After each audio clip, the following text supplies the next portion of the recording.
Hello guys, my name is Sergey. I'm a freediving instructor trainer, and on this channel I'm sharing with all of you guys everything what I know about freediving. So if you're a freediver, consider the idea to subscribe to my channel because you're gonna find a lot of useful information which hopefully gonna make you a better and safer freediver. And for those of you who already did it, thank you very much. I really appreciate it. So today I want to talk about static training, and more specifically about morning static or morning static max training. First of all, when I found out about this exercise, a couple of years ago I read a training manual by Branko Petrovic where he was describing his approach to static training, and this is where I met this exercise for the first time and how he was describing it. So you wake up in the morning, you maybe drink some water, maybe going to the toilet, then you lie down, do some relaxation breathing and do your maximum static. So he was saying that you need to finish on the edge of samba or on the edge of blackout. And back to those days, and even now, I thinking this approach is really crazy. I mean, Branko Petrovic obviously know what to do, like how to become a world champion in static, and this is why I think this approach is totally acceptable for him. But I think for us, for normal humans, it's pretty tough approach. So this is why I read it. I was thinking, okay, it's interesting, but I never tried. And actually, as I was saying before, I'm not that big fan of static training. When I have a chance to train in a pool, most of the time I'm training dynamic biofins. But in this April 2020, March, April, May, as everywhere else, we was forced to close our pool, so we was not training in the pool for a couple of months. And as everyone else, I was forced to train static apnea. Okay, and I was researching the internet to build my training plan, and then I found the post on Instagram of another really good static freediver athlete. His name Flo. He's also living on Ko Tao, and he's also freediving instructor trainer, and he's really good in static. I think he's static about like 10 minutes 30 seconds or something.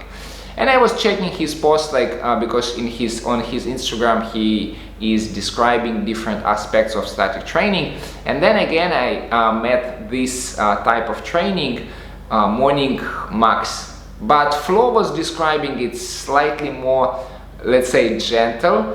He was not emphasizing that much that you need to finish your breath hold on the edge of samba or on the edge of blackout, and he was kind of applying a little bit more gentle approach to this training, and it looks nice. And again, I was planning to do a static training for a couple of months, and I was thinking, okay, let's try it.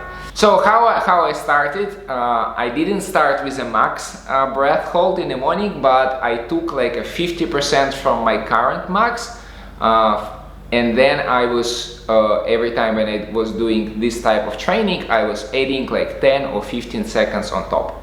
So I was doing this training not every day, I was doing it 2-3 times per week maximum.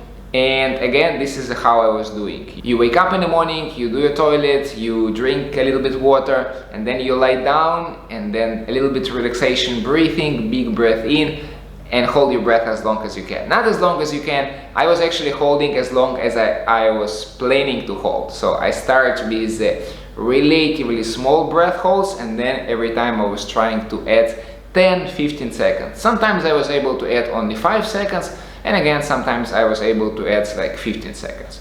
I ended up, I was doing this training, like I said, 2-3 times per week, and after a couple of months, I ended up with a 5:15, which was relatively hard. So this type of training, I would admit, this is a hardcore training, at least for me. If you guys tried this training, let me know in comments. And let me know in comments, did you find this training enjoyable? Probably some people do enjoy this type of training, or not really. So what is the benefits of this training? First, it is relatively short. So even if you have a busy life and you couldn't commit for a long freediving training session, or maybe let's say when you have a chance, as I do, to train in a pool, I mainly do dynamic, but sometimes like if you have a chance to train at home, this is a perfect training because it's really short. You just do one breath hold. Another benefit is that you are getting used to having contractions. So like normally, especially like when you're coming like close to your max, let's say if your max is 5 minutes and you do like 4 minutes breath hold in the morning, you experience quite a lot of contractions because don't forget, you haven't done any warm-ups and you're gonna have your contractions probably early. And this is a kind of helping you to just get used to these contractions. So after 2 months of training, when I was doing my personal best, and luckily I did it, it was kind of okay to have like a lot of contractions. Like when I have it, the sensation was not like strange for me, not like something unusual. It was just kind of like, okay, let's do it again. And I think this is a kind, this helps like mentally prepare yourself for your maximum performance.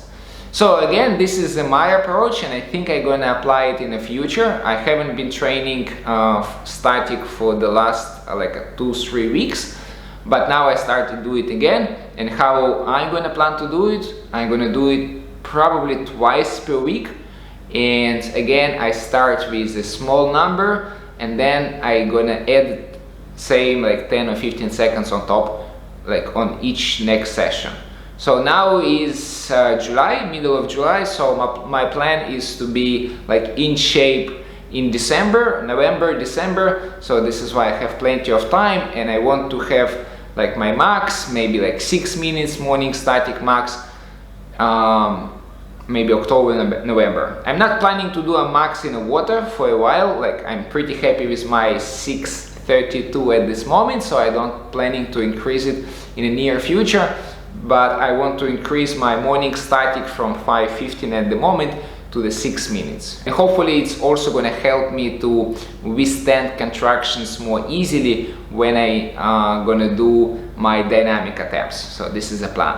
So guys, one more time, I don't do it how, let's say, Branka Petrovic was describing or how Flo was describing. I don't try to do it max from the beginning. I like to have a little bit more gradual approach. So, and maybe you're gonna find this useful as well. Maybe take like a 50% from your current maximum, and this is where you start with your morning max, and then on each next session you can try to increase your breath hold time by 5, 10 or 15 seconds. So obviously you don't do any warm-up, it is just one breath hold. It's really time efficient. And if you've already done this type of training, let me know in comments, or if you're planning to do it in the near future, again, let me know in comments how you feel with this type of training. Okay guys, this is it about this type of training. Thank you very much for watching my channel, and if you like this video, don't forget to click the like button, and I will see you next time.